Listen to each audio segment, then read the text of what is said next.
রক্তের আগাজে পথ পাড়ি দিয়ে বাংলাদেশ 2024-এর 5ই আগস্ট দ্বিতীয়বারের মতো স্বাধীনতা অর্জন করেছে।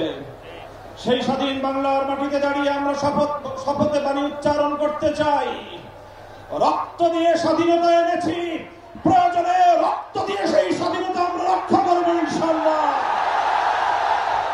স্বাধীন বাংলার মাটিতে দাঁড়িয়ে আমরা বলতে চাই, নারী সংস্কারের নামে আল্লাহর কোরআনকে, ইসলামকে যে কটাক্ষ করা হয়েছে, ধর্মীয় উত্তরাধিকার বিধান, পারিবারিক বিধানকে নারী পুরুষের মধ্যে বৈষম্যের প্রধান কারণ বলে আখ্যায়িত করে বিতর্কিত নারী বিষয়ক কমিশন এদেশের সংখ্যাগরিষ্ঠ মানুষের ধর্মীয় অনুভূতিতে আঘাত প্রদান করেছে।